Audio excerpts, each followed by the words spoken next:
CNN, and I'm covering the 2016 presidential race, which I know feels like forever ago, so just try to remember: Bernie Sanders, Hillary Clinton, Donald Trump, okay? So I'm crisscrossing the country, I'm riding on the back of Harley Davidsons with bikers for Trump, I'm hanging out with the Bernie bros, talking to these millennials who are like, what's up, octogenarian, senator from Vermont, that's our guy. And I'm, with women young and old, all who want to see the glass ceiling shattered. And we know how that ended. My biggest takeaway from traveling the country was that women were showing up in ways I had never seen in my 20-year career. Like left, right, and center. And I made a mental note of that. So I find myself, President Trump's inauguration, 2016, January, somehow I was the person who was chosen on behalf of the network to be embedded in the Trump motorcade, which meant that imagine like a flatbed truck going down Constitution down to Pennsylvania as the newly elected president and first lady are about to like kick it at the White House for 4 years. And I'm on the back of this truck and I'm like balancing like this, and there's a camera and I'm narrating whatever I'm seeing, and there's DJT and Melania saying hey to the folks.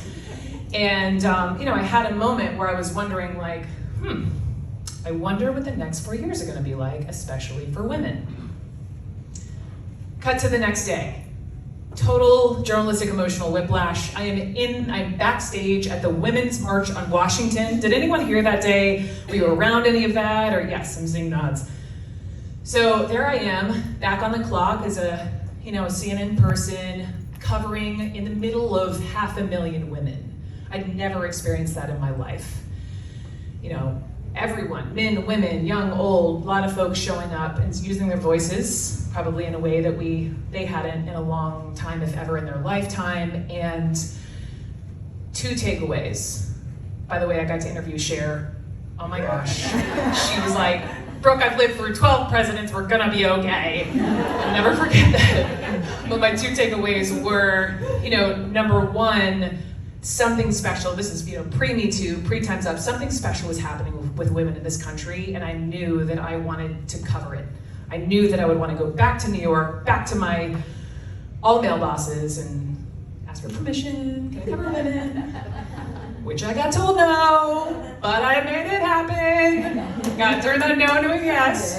And number 2, I took my reporter hat off, and I was like, I was looking around at all these huddles of women and thinking, like, did I have a group of women, a group of sisters who I would have, shared the tank of gas, crossed the country in a plane, waited in the long porta potty lines? Did I have my huddle? And I didn't.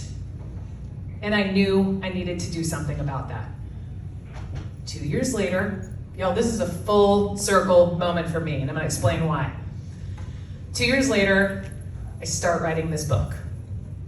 And essentially I'm looking for powerful collectives of women, famous, non-famous, extraordinary women. And I had remembered this story that crossed my desk. So again, remember 2018 midterms? And this is why you would remember it, because there was the whole proverbial women wave, right? So we had never seen more women ever running for office at the local, state, and national level. And I remember that day when I was at work and my cup runneth over in terms of like Congresswomen-elect I was interviewing on my show, and governors-elect. And so this teeny tiny story out of Harris County, Texas, where we are right now, there had been a photo of 19 black women who wanted to be on the bench. They wanted these judge positions. They called themselves Black Girl Magic. And someone sent it to me that day, and y'all, I filed that away. I needed to know these women. Get out your phones right now, please. Get out your phones, and I want you to Google Houston Black Girl Magic. I'll wait. Houston Black Girl Magic. Once you get there, go to Google Image, and I want you to stare at the photo of 19 black faces wearing black in the Thurgood Marshall School of Law, looking regal, wanting to change the face of the justice system in a very red state in this county. So I see this picture in 2018, I file it away, I'm like, oh God, I gotta find a way. I found a way. I wrote a book as a white woman from the South I wanted to make sure, as I started writing this book, that I was honoring this tradition among Black and brown women in this country by interviewing 6 of these 19 Black women. I took them to brunch. I was like, tell me everything. A lot of shrimp and grits and biscuits, and 3 hours later, this is chapter 1 of my book. Here's the story. So 17 women, 2 are already judges. 17 of these women, by the way, extraordinary resumes, like could probably run circles around a lot of these like white men judges. No offense, white men judges. And they decide to run for positions on the bench. And they all won their primaries, and they find themselves in a room probably similar to this. And they told me that they were sitting there, and they started looking around and counting the faces and started seeing all these Black women. What did they do? They called a huddle. They came together. They said, we need to campaign together. Let's do this as a group, as a sisterhood. They're Democrats. Democratic Party's like, no, you're not. These ladies were like, yes, we are. They defied their own party. They went on it was like a rock star tour of Harris County, Texas, all the Black churches, hair salons. By this point, people are recognizing them. They roll around in groups. They got a private Facebook page. You can imagine their text chain, Black Girl Magic. And one of them has this idea that they should go take this photo. And to get 19 women in a room on any given day with everyone's schedules and their mothers and they're busy ladies. But they managed to do it. They told me with like hometown girl Beyonce playing in the speakers. They get together and they snap this photo, which goes viral, in which they start passing out as they're campaigning together as a group. And they win. All of them. And they are all running, again, all of them right now.